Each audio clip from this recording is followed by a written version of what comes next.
I'll tell you something that's fascinating about the world we live in.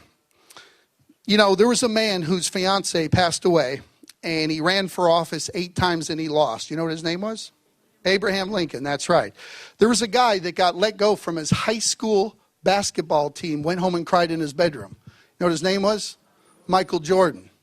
There's a guy that went to a community college initially in New York, and the teacher told him that he had no imagination. You know what his name is? Walt Disney.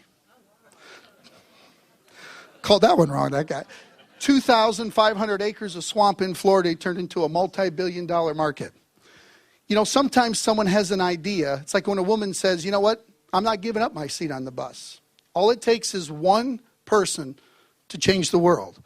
Like that video or the slide that Rick had, it said thoughts are things. Everything starts with a thought, okay? I want you to imagine a young man that lives in Salt Lake City, and he's extremely successful at a young age. You know, when you are 18 years old and you go out and sell cell phones and you make over $260,000, let me tell you, I wouldn't put it back in the business. I would have bought toys, taken girls out to dinner. It would have been Rich's party time. But someone that had the foresight to make that kind of money, and he sat back because he lived in a community where some of those businesses called network marketing companies flourished and others failed. He grew up with people that he watched their families make millions, and he watched their other families make nothing. And he sat back and he said, I don't understand that. If you pay someone for a product first, you give them the money first. By the way, if you've ever owned a business and someone didn't pay you, raise your hand. Imagine in network marketing, if we pay for the product first and then they ship it to you, how does something like that fail? And you're paying for shipping. He had those same questions. He has heroes that are very successful people that mean a lot to him. He's a young guy that, you know, it's like talking to a 45-year-old Harvard graduate businessman. He sat by himself, just like when you got in the business and you had nobody and you had to start talking to someone. Imagine how it was for him to have one idea and how to say, okay, I'm going to make this thing work. One man had one idea, and this is the beginning of something it will be a legacy, and it'll change lives forever. How many times do you meet someone like that? How many? Ethical, honest, hardworking. It is my distinct pleasure, and I want you to stand to your feet and you welcome the founder of this company, ladies and gentlemen, Adrew Rinehart.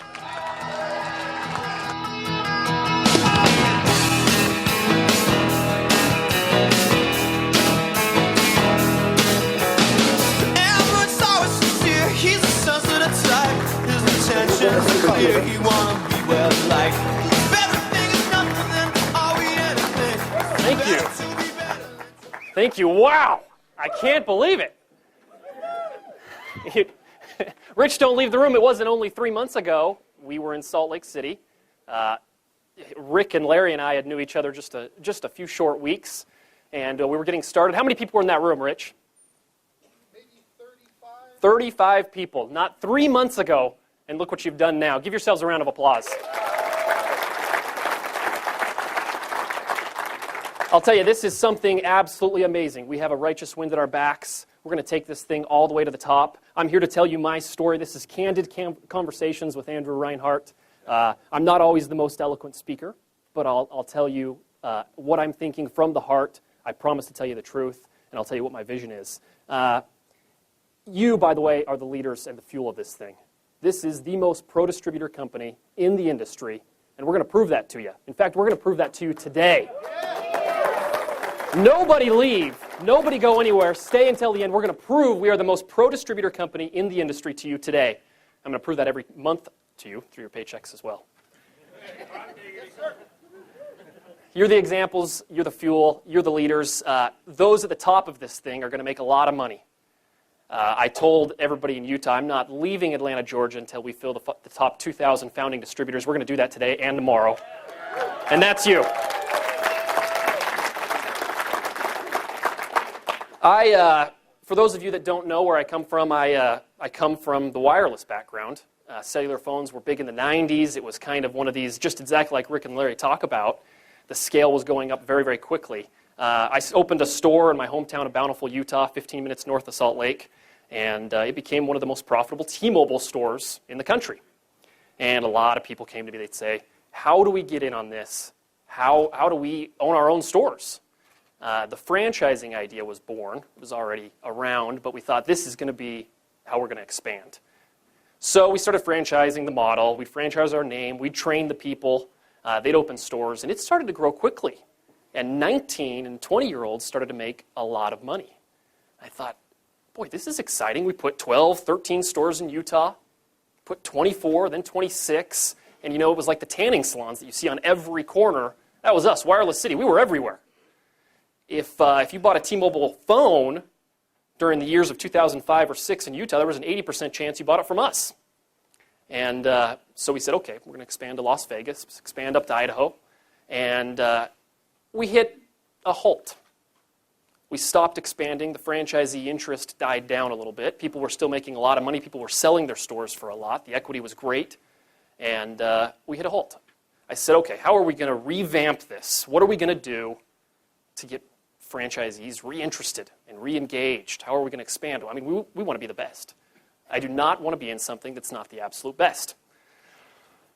I live in Utah. I was raised around network marketing my whole life and have seen the power of it, never participated in it. Grew up with some of the bigger names in network marketing, some of the bigger companies, and decided, you know what, we have a good model. We have a lot of people making money. Let's transform this into a network marketing company. And summer of 2007, that's exactly what we did. You came to us, you bought a franchise, and we paid upline on that franchise fee. You'd come, we'd say, I want to open this store. They'd pay the franchise fee to us, and we paid upline just like we do here, but in the tens and $20,000, $30,000 amounts per day. Interest sparked just like that. We became the fastest growing franchise, one of the fastest growing franchises in the country, fourth quarter 2007, opening a store nearly every day during that time across the country. We were opening stores in San Diego and LA. We started moving up into San Francisco. I thought, this is unbelievable. This is the way to help people create wealth. There was nothing more powerful. I'd never seen anything like it in my life. And I caught a glimpse of network marketing. It was very quick. It lasted maybe just a year, shorter. I developed a passion for it. I saw it work the right way. Sold the company in 2008. Cell phone industry was declining. We sold to one of our franchisees, took over the business, and I trained them for a little while. I went into politics a little bit, helped with some of the fundraising campaigns, and worked for one of the presidential candidates who was a governor close by here, actually, who's one of my mentors and my heroes, and studied the network marketing companies. I lived in Utah. It's not hard. For those of you who have been to Salt Lake City. How many have been to Salt Lake City? Yeah. Whew. They're everywhere. They come and they go. The big companies are there. I studied them, and I'll tell you, it was frustrating to watch. I went to the events, I went to the conventions. It was frustrating to watch all of the wrongs that were taking place within these companies. Companies were changing the commission plan 3 and 6 months after the company launched. There were owners. There'd be 7 or 8 owners involved in the company right from the beginning. You'd go to the convention, and they would give out certificates and honor the corporate staff. And I thought, boy, what about the distributors? The distributors are the ones driving this thing. Let's honor the distributors. And it was so obvious. I couldn't figure it out. Well, I think it was obvious because